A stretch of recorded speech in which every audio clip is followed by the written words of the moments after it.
अध्याय 1। इस संसार में जो जन्म लेता है वो निश्चित रूप से मृत्यु के अधीन हो जाता है।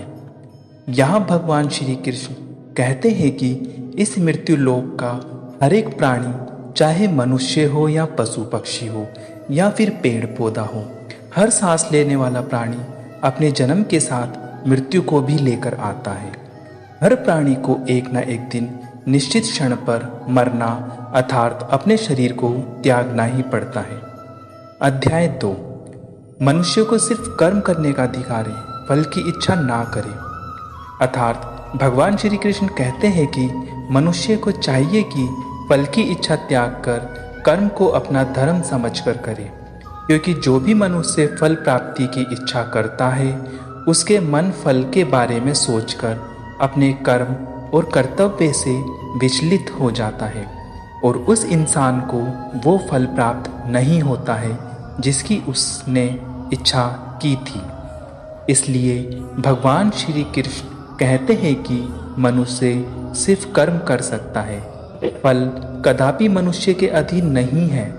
जो लोग फल की इच्छा से ही कर्म करते हैं वे लोग सुख दुख आदि के चक्र में फंस जाते हैं और उनकी मन शांति नष्ट हो जाती है। भगवान श्री कृष्ण कहते हैं कि मनुष्य अपने फल की इच्छा को त्याग कर कर्म को अपना धर्म समझकर करे तो उसको फल अवश्य मिल जाएगा, परंतु उस फल को वो व्यक्ति विधान की इच्छा समझकर स्वीकार कर ले और ज्ञानी व्यक्ति भी इसी योग को अपनाकर कर्म योगी बन सकते हैं। अध्याय 3। इस विश्व में केवल शरीर मरते हैं लेकिन आत्मा अविनाशी है। शरीर के मरने पर भी आत्मा नहीं मरती। अर्थात भगवान श्री कृष्ण कहते हैं कि आत्मा न कभी जन्म लेती है और न कभी मरती है।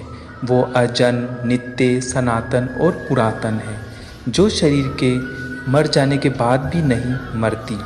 जो सचमुच ज्ञानी होते हैं वो ना उनका शोक करते हैं जो मर गए हैं और ना ही उनका शोक करते हैं जो अभी जिंदा है, क्योंकि वो जानते हैं कि जो मर गया वो फिर से जन्म नहीं ले सकता और जो अभी जीवित है वो अवश्य ही कभी ना कभी मरेगा। मरने वाला फिर से जन्म लेगा, क्योंकि केवल शरीर का नाश होता है। शरीर के अंदर जो आत्मा है वो कभी भी नहीं मरती, क्योंकि आत्मा का ना कोई शस्त्र काट सकता है और ना ही उसे कोई अग्नि जला सकती है, ना ही इसे कोई जल गला सकता है और ना ही इसे कोई वायु सुखा सकती है। अध्याय 4। अपने मन को नियंत्रित करो। अर्थात भगवान श्री कृष्ण कहते हैं कि मनुष्य के शरीर का एक अदृश्य अंग है मन, जो कभी दिखाई नहीं देता, परंतु वही इस शरीर का सबसे शक्तिशाली हिस्सा है। मनुष्य को घमंड की मदिरा पिलाकर मदहोश करने वाला पाखंडी केवल ये मन ही है। उसके हाथों में मोह माया का जाल है जिसे वो मनुष्य की कामनाओं पर डालता रहता है और उसे अपने वश में करता रहता है। ये मन शरीर से भी मोह करता रहता है और अपने खुशियों से भी और अपने दुखों से भी मोह करता है। खुशियों में खुशियों भरी गीत गाता है और दुख में दुख भरे गीत गुनगुनाता है। अपने दुखों में दूसरों को शामिल करके उसे खुशी मिलती है। किसी भी मनुष्य को उसका मन जीवन के अंत तक अपने जाल से निकलने नहीं देता। अपने रस्सी में बांधकर उसे तरह तरह के नाच नचवाता रहता है। ऐसा तब तक होता रहता है जब तक हम अपने आप को मन के अधीन रहने देंगे, तब तक हमारा मन हमें नाच नचाता रहेगा। मनुष्य का मन मनुष्य को उतनी फुर्सत भी नहीं देता कि वो अपने अंतर में झांक कर अपनी आत्मा को पहचाने और आत्मा के अंदर जिस परमात्मा का प्रकाश है उस परमात्मा का साक्षात्कार करे। किसी भी जीवित प्राणी के लिए आवश्यक है कि प्राणी अपने मन को काबू में करके अपने अंतर में झांक कर अपनी आत्मा को देखे। तब उस आत्मा के अंदर उसे परमात्मा का प्रकाश स्पष्ट दिखाई देगा और उसी को ही परमात्मा का साक्षात्कार कहते हैं। 5वां अध्याय। हमारा शरीर और मन कैसे काम करता है। अर्थात भगवान श्री कृष्ण कहते हैं कि मनुष्य का शरीर एक रथ के भांति है। जैसे आँख, कान, नाक, जीभ और त्वचा आदि। इन इंद्रियों घोड़ों को जो सारथी चलाता है वो सारथी ही हमारा मन है और उस रथ में बैठा हुआ स्वामी वही हमारी आत्मा है। मनुष्य की इंद्रियां विषयों की ओर आकर्षित होती रहती है और यह सब तभी तक हो सकता है जब तक कि जीवात्मा अपने मन को काबू में ना लाए। जब तुम स्वयं मन के अधीन ना रहकर अपने मन को अपने अधीन कर लोगे तो वही मन एक अच्छे सारथी की तरह तुम्हारे शरीर रूपी रथ को सीधे प्रभु के चरणों में ले जाएगा। यदि मन तुम्हारा स्वामी है और तुम उसके अधीन हो तो वो तुम्हें माया के बंधन में जकड़ता रहेगा और जब तक तुम अपने मन पर काबू पालोगे और उसके स्वामी हो जाओगे तो वही मन तुम्हें मोक्ष के द्वार ले जाएगा। अध्याय 6। भगवत गीता के अनुसार खुशी के 3 प्रकार हैं। पहली तामसिक खुशी।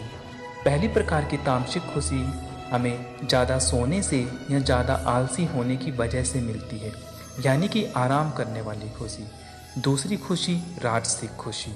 राजसिक खुशी हमें जो किसी मटेरियल गोल को अचीव करने के बाद मिलती है, जैसे कि पैसे कमाना, गाड़ी खरीदना या दारू पीना आदि चीज़ें करने से जो हमें खुशी मिलती है वो राजसिक खुशी कहलाती है।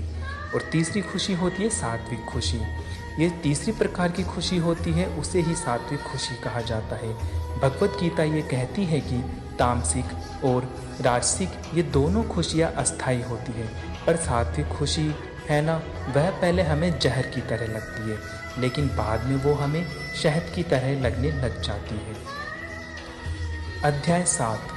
दोस्तों, यहाँ भगवान श्री कृष्ण कहते हैं कि इस संसार में केवल 2 ही वस्तु है, एक शरीर और दूसरा उस शरीर में रहने वाला शरीरी।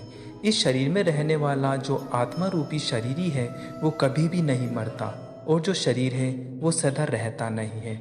आत्मा एक शरीर छोड़ती है और दूसरा शरीर धारण कर लेती है, बिल्कुल वैसे ही जैसे मनुष्य अपने पुराने कपड़े उतारकर नए कपड़े धारण कर लेता है। आत्मा तो नित्य है इसलिए वो नहीं बदलती, परंतु शरीर नाशवान है इसलिए एक ही आत्मा के कई शरीर बदलते हैं। इसलिए हर जन्म में हमारी आत्मा नए शरीर धारण कर लेती है। अध्याय 8। यहाँ श्री कृष्ण कहते हैं कि अगर कोई सांप किसी मनुष्य का अकारण काटता है तो उस सांप को उसका पाप नहीं लगेगा और ठीक उसी तरह शेर दूसरे जानवर की हत्या करता है तो उसका उसे पाप नहीं लगेगा। या बकरी का उदाहरण ले लीजिए, बकरी किसी की हत्या नहीं करती और सिर्फ घास खाती है, तो इस कारण वो पुण्य की भागी नहीं बनती। पाप पुण्य का लेखा जोखा अर्थात प्रारब्ध केवल मनुष्य का बनता है।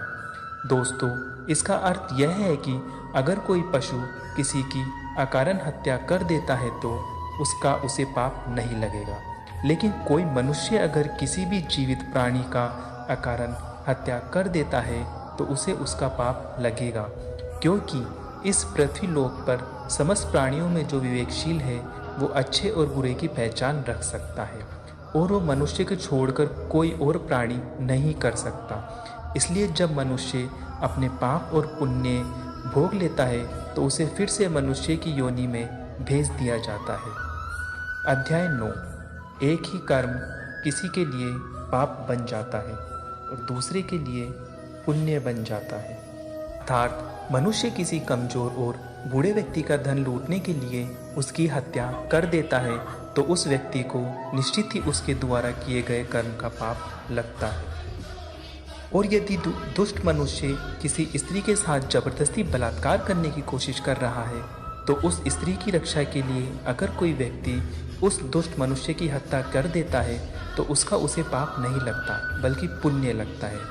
दोस्तों, कर्म तो वही रहा, किसी की हत्या करना, परंतु उस कर्म के पीछे की भावना क्या है और मारने वाले की नीयत क्या है, इसी के फर्क से ही एक ही कर्म किसी के लिए पाप हो सकता है और दूसरे के लिए पुण्य हो सकता है। जिस भावना और नियत से मनुष्य कर्म करता है उसी नियत के कारण एक ही कर्म किसी के लिए पाप बन जाता है और किसी के लिए पुण्य बन जाता है। कर्म के इस ज्ञान के द्वारा ही मनुष्य को कर्म विकर्म और अकर्म की पहचान होती है। दोस्तों, इसका अर्थ यह है कि मनुष्य जब निष्काम भावना से कर्म करता है तो उस कर्म का फल उसे नहीं भोगना पड़ता, इसलिए वो अकर्म हो जाता है।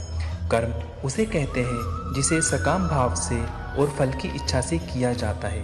उसका फल मनुष्य को उसके कर्म के अनुसार अवश्य मिलता रहता है। अच्छे कर्म का फल अच्छा मिलता है और बुरे कर्म का फल बुरा फल मिलता है। और जो असत्य, कपट, हिंसा आदि अनुचित और निश्चित कर्म को विकर्म कहते हैं। अध्याय 10। हर मनुष्य का प्रथम धर्म क्या है और अपने धर्म का विधान मनुष्य खुद बनाता है। अर्थात भगवान श्री कृष्ण कहते हैं कि धर्म का जो विधान है, अगर उसे किसी दूसरे व्यक्ति ने बनाया हो तो वह तुम्हारा धर्म नहीं हो सकता। तुम्हारा धर्म वही है जिसे तुमने स्वयं बनाया हो, जिसे तुम्हारी आत्मा ने स्वीकार किया हो। धर्म एक व्यक्तिगत चीज है जिसका फैसला व्यक्ति को खुद लेना पड़ता है।